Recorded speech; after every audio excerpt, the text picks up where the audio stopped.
الحمد لله نحمده ونستعينه ونستغفره ونؤمن به ونتوكل عليه ونعوذ بالله من شرور أنفسنا ومن سيئات أعمالنا من يهده الله فلا مضل له ومن يضلل فلا هادي له ونشهد أن لا إله إلا الله وحده لا شريك له ونشهد أن سيدنا ومولانا محمدا عبده ورسوله أما بعد جمعیت علماء صوبہ راجستھان کی طرف سے بلائے گئے جنگ آزادی کے سلسلے میں اس اجلاس کے مدعو خصوصی بزرگ لیڈر پرسرام مدیرنا صاحب، محترم اور دیگر معززین شہر اور لیڈر حضرات، علماء کرام اور اس عظیم الشان جلسے میں شریک ہونے والے اہالیان جودھ پور اور صوبہ راجستھان کے دیگر حضرات اور جمعیت علماء کے ورکرز، ہندوستان میں رہنے والی ہر قوم اپنے بزرگوں کی تاریخ اور خصوصیت سے آزادی وطن کے سلسلے میں ان کی قربانیوں کا ذکر کم و بیش 1.5 سال سے برابر کر رہی ہے۔ ہندوستان کی گورنمنٹ نے پچھلے سال کو اس سلسلے کے اندر ملک کی آزادی کے سلسلے میں 1857 سے لے کر اس وقت تک 150 سال کی تقریبات کا سال بنایا تھا۔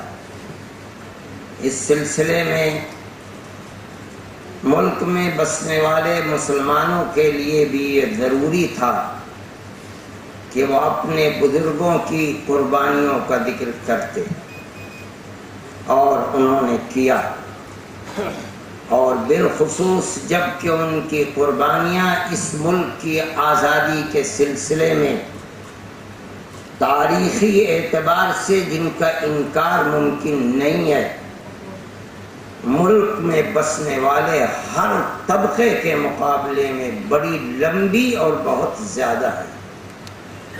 یہ ضروری تھا کہ وہ اپنی اس تاریخ کو شہر شہر دہراتے، اور مسلمانوں پر یہ ضروری ہے کہ وہ اپنے آباء و اجداد اور بزرگوں کی تاریخ کو پڑھیں، جانیں، اس لیے کہ جو قوم اپنے بزرگوں کی قربانیوں بھری تاریخ کو بھلا دے گی، وہ قوم اپنے مستقبل کے لیے کسی صحیح راستے کو کبھی متعین نہیں کر سکتی۔ یہ ضروری ہے اور یہ ضروری تھا۔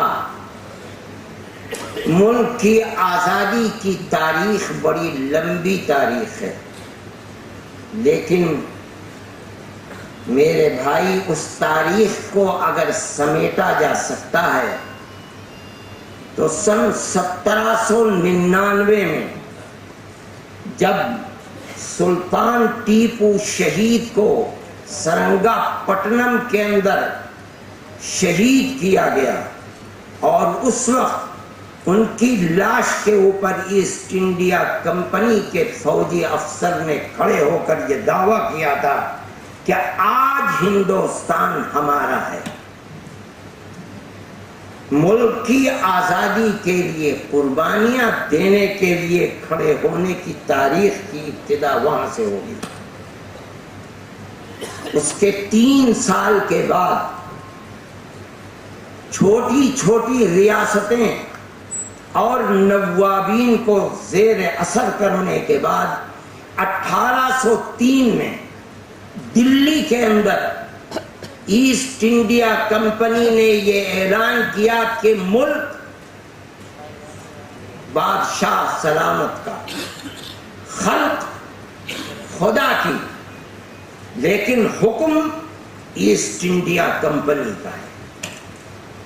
یہ اعلان جس دن ہوا 1803 میں، اس وقت جب ہندوستان میں کسی کو شعور نہیں تھا، حضرت شاہ ولی اللہ صاحب محدث دہلوی کے بڑے صاحبزادے حضرت شاہ عبدالعزیز صاحب محدث دہلوی، جو اپنے زمانے کے سب سے بڑے عالم دین تھے اس وقت، انہوں نے یہ اعلان کیا تھا، یہ سب سے پہلا اعلان ہے کہ آج ہمارا ملک غلام ہو گیا اور اس غلام ملک کو آزاد کرانے کے لیے ہر مسلمان کے اوپر جہاد فرض ہے۔ یہ وہ وقت تھا کہ جب ہندوستان کے کسی طبقے کے اندر آزادی وطن کے لیے اعلان کرنے کا شعور نہیں تھا، احساس نہیں تھا، ہمت نہیں تھی۔ اگر کچھ لوگ لڑ رہے تھے تو وہ والیان حکومت تھے، اپنی حکومت کو بچانے کے لیے لڑ رہے تھے۔ یہ وہ لوگ تھے جو بوریا نشین تھے، جن کے پاس حکومت کے اقتدار کی کوئی چیز نہیں تھی، جس کی حفاظت کے لیے یہ ملک کی آزادی کا اعلان کرتے۔ یہ تو مدرسوں کے اندر رہنے والے، مسجدوں میں نماز پڑھانے والے بوریا نشین لوگ تھے۔ انہوں نے سب سے پہلے آزادی وطن کے لیے جہاد کا اعلان کیا اور انہیں اس کی قربانی دینی پڑی۔ تاریخ بتاتی ہے کہ حضرت شاہ عبدالعزیز صاحب رحمت اللہ علیہ کے مدرسے کو اس کا نام و نشان باقی نہیں رکھا گیا، ان کو زہر دے دیا گیا، ان کی جائیداد کو قرق کر دیا گیا، ان کو دلی سے جلا وطن کیا گیا، اس اندھا ہو گیا۔ اس شخص نے ہر چیز کو قربان کیا اور ہر مصیبت کو برداشت کیا، لیکن اس کے پیر کے اندر جنبش نہیں آئی۔ اس نے اپنی زندگی کے اندر اپنے شاگرد اور اپنے خاندان کے افراد کو تیار کیا کہ میں بوڑھا ہو گیا ہوں، لیکن میرا جو پروگرام ہے اور میں نے اس ملک کی آزادی کے لیے جہاد کا جو فتویٰ دیا ہے، اس کو عملی طریقے کے اوپر آگے بڑھانے کے لیے اپنے سر سے کفن مانگو۔ ان کے شاگرد حضرت سید احمد شہید رائے بریلی، دوسرے ان کے خاندانی فرد شاہ اسماعیل شہید دہلوی رحمت اللہ علیہ، یہ دونوں حضرت شاہ عبدالعزیز صاحب محدث دہلوی کے پروگرام کو بڑھانے کے لیے آگے بڑھے۔ سن 1824 میں شاہ عبدالعزیز صاحب محدث دہلوی کا انتقال ہو گیا۔ ان کے ان دو شاگردوں نے اس پروگرام کو آگے بڑھایا۔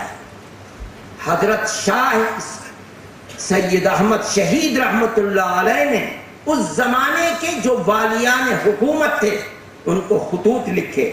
وہ خطوط آج بھی چھپے ہوئے موجود ہیں مکاتیب سید احمد شہید۔ ہندو راؤ دلی کے اندر بہت بڑے دولت مند اور یوں سمجھیے کہ ایک چھوٹے نواب، آج بھی باڑا ہندو راؤ کے نام سے مشہور ہے محلہ، ان سے خط و کتابت ہوئی اور یہ کہا، انہوں نے لکھا کہ اصل میں آزادی وطن کے لیے جہاد کرنا ان لوگوں کا کام ہے جن کے ہاتھ میں اقتدار ہے، حکومتیں ہیں، نواب ہیں۔ ہم نے ان کے ضمیر کو جھنجھوڑا، ہم نے ان کو کھڑا کرنا چاہا، ہم نے یہ چاہا کہ ملک غلام بن گیا ہے، اس ملک کو آزاد کرانے کے لیے وہ اٹھے، لیکن ہم نے ان کے اندر سرد مہری پائی، ان کے اندر ہمت نہیں ہے۔ ہماری دعوت پر اور ہماری للکار پر جب وہ نہیں اٹھے تو پھر ہم بوریا نشینوں نے اپنے سر سے کفن باندھا اور اپنے ملک کی آزادی کے لیے آگے بڑھ رہے ہیں۔ انہوں نے پورے ملک کے دورے کیے، آپ کے اس صوبے کے اندر بھی پہنچے۔ جب انہوں نے سفر کیا اور اس ملک کی آزادی کے لیے انہوں نے جس میدان کا انتخاب کیا وہ ہندوستان کا شمالی حصہ تھا، پشاور سرحد کا علاقہ۔ انہوں نے پورے ملک کے دورے کیے، جگہ جگہ پہنچے اور مسلمانوں سے، اس لیے کہ دوسرا طبقہ کھڑا نہیں ہو رہا تھا، مسلمانوں سے انہوں نے بیعت لی ہے، عہد کرایا ہے کہ وہ اگر ملک کو ضرورت پڑے گی تو کسی قربانی سے پس و پیش نہیں کریں گے۔ میرے بھائی، مسلمان نے اپنی تاریخ کو خود بھلا دیا۔ صحیح ہے، اس ملک میں آزادی وطن کے بعد فرقہ پرستی کی ہوائیں چلیں اور اس فرقہ پرستی نے اس ملک کو، میں کہتا ہوں کہ جہنم بنانے کے اندر کوئی کسر نہیں چھوڑی۔ لیکن حقیقت یہ ہے کہ ملک کے اندر جو تاریخ ہے مسلمانوں کی، اس تاریخ کو بھلا دینا یہ ایک المیہ ہے اور ایک حادثہ ہے، ورنہ اس تاریخ کو زندہ رکھنا چاہیے تھا۔ انہوں نے پورے ملک کے دورے کیے۔ میں آپ کو بتاتا ہوں کہ ان کی وجہ سے ملک کی آزادی کے لیے جہاد کرنے کی کیسی تاریخ اور کیسی جلن پیدا ہوئی اور کیسی تپش اور حرارت پیدا ہوئی۔ وہ دورہ کرتے کرتے بنارس کے قریب ایک جگہ ہے غازی پور، وہاں پہنچے، لوگوں سے بیعت لی۔ وہاں ایک سرمایہ دار تھے جن کا نام تھا فرزند علی خان، انہوں نے جہاد پر بیعت کی اور حضرت شاہ سید احمد شہید رحمت اللہ علیہ کو اس زمانے میں جب ایک بکری 8 آنے اور 10 آنے کی بھرا کرتی تھی، انہوں نے اس زمانے میں شاہ صاحب کو آزادی وطن کے لیے 1 لاکھ چاندی کا روپیہ دیا تھا چندے کے اندر۔ آپ دیکھیے آج کے کروڑوں روپے کے برابر ہو جاتا ہے۔ اور یہی نہیں، اس شخص کے دل کے اندر کیسی آگ تھی، انہوں نے اپنے ایک جوان لڑکے کو مولانا کے سپرد کیا اور یہ کہا کہ میرے دل میں یہ تمنا ہے کہ جس طرح حضرت ابراہیم نے اپنے بیٹے اسماعیل کی گردن پر چھری پھیری تھی، اسی طرح آزادی وطن کے جہاد میں میرے اس جوان بچے کے اوپر چھری چلے اور یہ قربان ہو جائے۔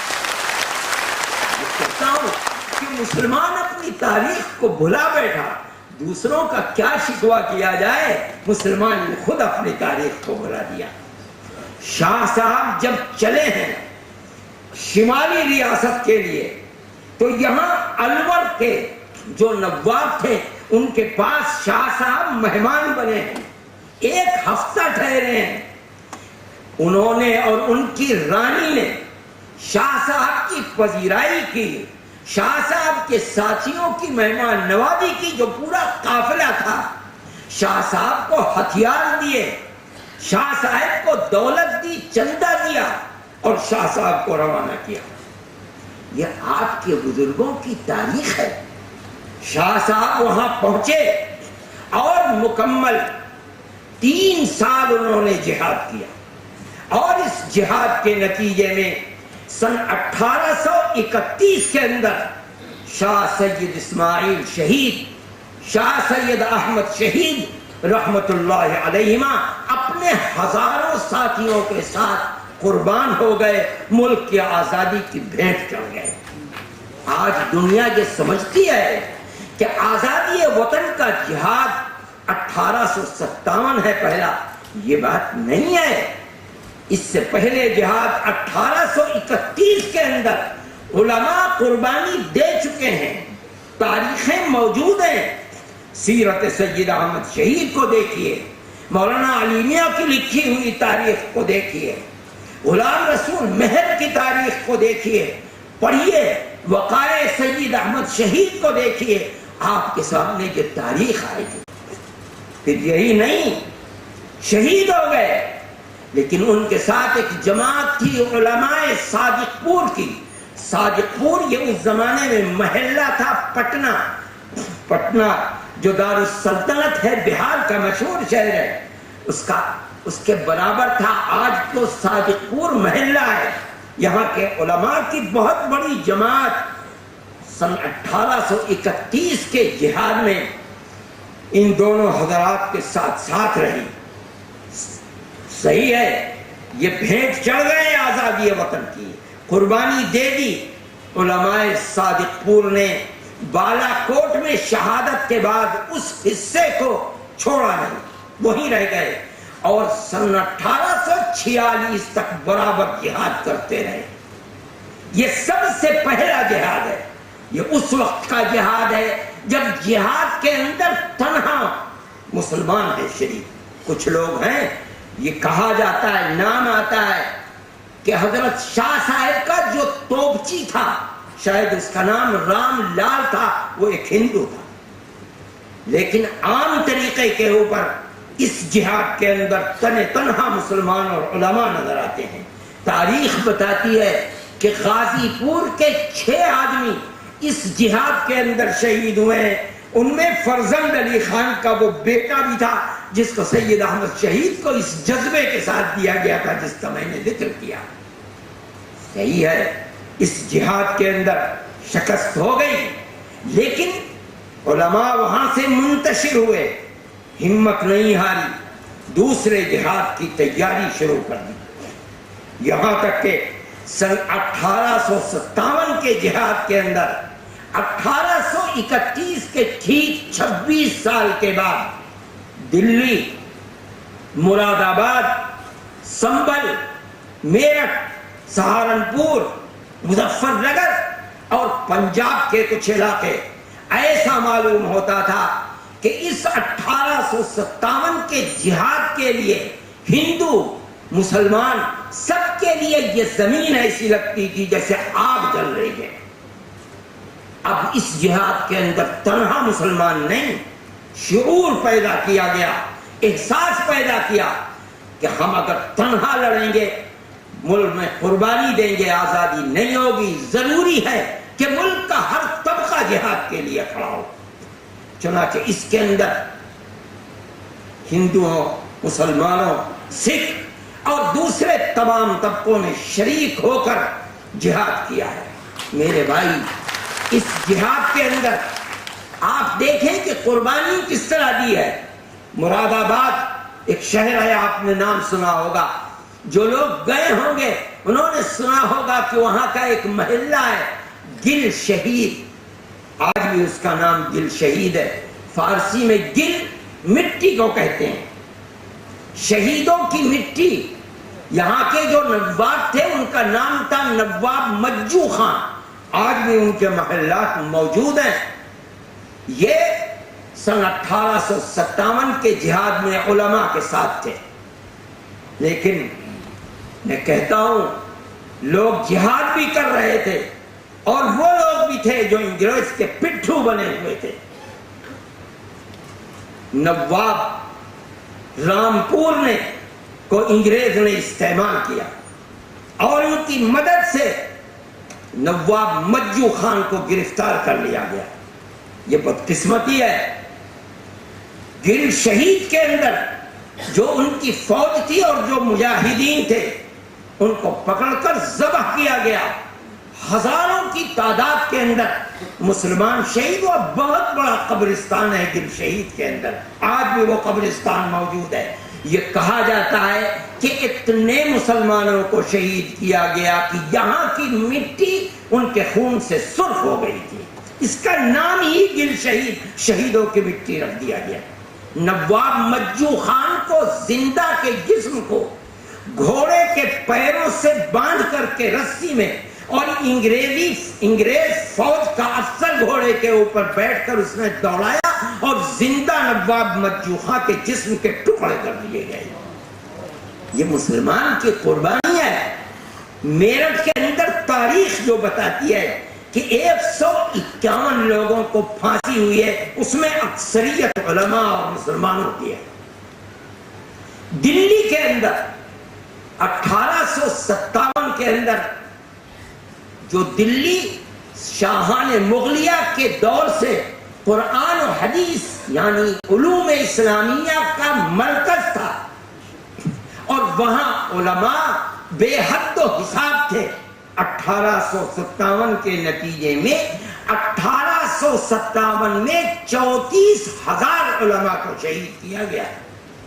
یہ اعلان تھا کہ جس کے چہرے پر داڑھی ہے اور اس کے جسم کے اوپر عالم ہونے کی نشانی ہے، لمبا کرتا اور سر کے اوپر ٹوپی ہے، بغیر کسی جرم کے اس کو پکڑ کر شہید کر دیا جائے، سولی پر چڑھا دیا جائے۔ لال قلعے سے لے کر اور شاہی جامع مسجد تک جتنے درخت تھے ان کے اوپر علماء کی لاشیں لٹکی ہوئی تھی۔ کیوں؟ اس لیے کہ پہلا جہاد انہوں نے کیا تھا، دوسرے جہاد کے اندر شریک تھا دوسرا طبقہ، لیکن بنیاد انگریز کی نظر میں یہی تھا، اور یہ سمجھا جاتا تھا کہ جب تک علماء اسلام زندہ ہیں ہمارے پیر اس ملک کے اندر جم نہیں سکتے، ان کو شہید کر دیا۔ میرے بھائی یہ تاریخ ہے۔ انہی کے ساتھ ساتھ باغپت کے اندر راج مل ایک شخص تھا جس کی اپنی فوج تھی۔ اس ہندو کو، راج مل کو انگریز سے کتنی دشمنی تھی اور اس کی فوج کس قدر طاقتور تھی۔ انگریز یہ لکھتا ہے کہ اگر راج مل کی فوج دلی کے اندر گھس جاتی تو ہمارے پیر دلی کے اندر جم نہیں سکتے تھے، لیکن اس کو شہید کر دیا گیا۔ اسی طریقے کی صورت وہاں بھی پیدا ہوئی کہ کچھ لوگ ساتھ لگ گئے، اور وہ انگریز کے آج تک یہ قوم جہاں جنگ کرتی ہے لوگوں کو خرید کر جنگ کرتی ہے۔ اگر اس نے عراق کے اندر جنگ کی تو خرید کر جنگ کی، افغانستان میں جنگ کی خرید کر جنگ کی، ہندوستان کے اندر جنگ لڑی اس قوم نے، سفید چمڑی والوں نے خریدا اور خریدنے کے بعد جنگ کی۔ ہمارے اکابر تو اس سلسلے میں بڑے حساس تھے، یہ آپس میں لڑا کر انہوں نے جنگ کی ہے۔ حضرت مدنی نور اللہ مرقدہ کا ایک مقولہ عام تھا، وہ یہ کہا کرتے تھے، فرمایا کرتے تھے کہ اگر سمندر کی تہ میں مچھلیاں لڑ رہی ہوں گی تو دیکھو گے تو ضرور کہیں نہ کہیں انگریز چھپا ہوا بیٹھا ہوگا جو انہیں لڑا رہا ہوگا۔ لوگ اس قدر حساس تھے اس سلسلے کے اندر۔ چنانچہ یہ جنگ ہوئی میرے بھائی، اس جنگ کے اندر بھی اس ہندوستان کے رہنے والوں کو شکست کا سامنا کرنا پڑا، لیکن علماء نے ہمت نہیں آئی۔ میرے بھائی یہ دو جنگیں ہوئی ہیں، جہاد ہوئے۔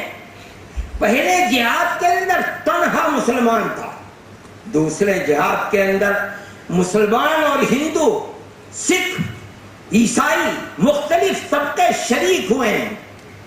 مسلمان ان دو جنگوں کے بعد بیٹھ جاتے، پست ہو جاتے، ہمت جواب دے جاتی، لیکن علماء نے ہمت نہیں ہاری۔ ان کے سامنے دو مسئلے تھے۔ ایک تو مسئلہ یہ تھا، وہ لوگ چھپ گئے، جو لوگ بچ گئے تھے وہ چھپ گئے۔ ان کے اندر حضرت حاجی امداد اللہ صاحب مہاجر مکی جو بوڑھے تھے لیکن ہمارے تمام اکابر کے سرپرست تھے، ان کو بڑی خوش اسلوبی کے ساتھ چھپا چھپا کر ہندوستان سے نکال کر اس زمانے کے اندر سلطنت عثمانیہ ترکی حکومت کے ماتحت سعودی عرب تھا، وہاں بھجوا دیا گیا۔ جو ان کے شاگرد تھے وہ چھپ گئے، اس لیے نہیں کہ انہیں اپنی جان عزیز تھی، بلکہ اس لیے چھپے تاکہ تیسرے جہاد کی تیاری کی جا سکے۔ جب وہ باہر نکلے اور عام معافی کا اعلان ہوا تو اب ان کے سامنے دو چیزیں سامنے آئی کہ تیسرے جہاد کی تیاری کیسے کی جائے، اس لیے کہ دو جہادوں کے اندر لاکھوں مسلمان شہید ہو چکا۔ تیسرے جہاد کے لیے مجاہدین آزادی آئے کہاں سے، باقی نہیں رہ گئے، مر گئے، شہید ہو گئے، کہاں سے تیسرے جہاد کی تیاری ہو گئی۔ ایک اور دوسری چیز یہ ہے کہ حالات کی ستم ظریفی دیکھیے، وہ لوگ جو کل تک سر سے کفن باندھ کر اپنے ملک کی آزادی کے لیے قربانی دے رہے تھے اور قربانی دے دی، جن کے رگ و ریشے کے اندر انگریز کی دشمنی بیٹھی ہوئی تھی، آج انہی کے یتیم بچے قسم پرسی کے عالم میں گھروں سے باہر آ گئے، چلے گئے دنیا سے، اور اولاد کے پاس کچھ نہیں، بیوہ ماں یتیموں کی پرورش کہاں سے کرے؟ وہ گھروں سے باہر آ گئے، اور اس ملک کے اندر پادریوں کا ایک سیلاب ہے، وہ ان یتیموں کے ہاتھ کو پکڑتے ہیں، کہتے ہیں کہ ہمارے ساتھ چلو، ہمارے حوالے کر دو، گھر میں کھانا نہیں ہے، ہم اس بچے کو کھانا کھلائیں گے، تمہیں کپڑا پہنانے کے لیے نہیں ہے، ہم اس بچے کو کپڑا بھی دیں گے، تمہیں اس بچے کو تعلیم کے لیے پیسہ نہیں ہے، ہم اس بچے کو مفت تعلیم بھی دیں گے، اس بچے کو ہمارے حوالے کرو۔ دیکھیے حالات کی ستم ظریفی، جس کا باپ ملک کے لیے قربان ہو گیا، جس کے رگ و ریشے کے اندر انگریز کی دشمنی ہے، آج اسی کی اولاد ان پادریوں کے حوالے ہے، اور وہ اسکول میں جا کر بچے رہ رہے ہیں، کھا رہے ہیں، پڑھ رہے ہیں۔ کیا مطلب؟ انگریز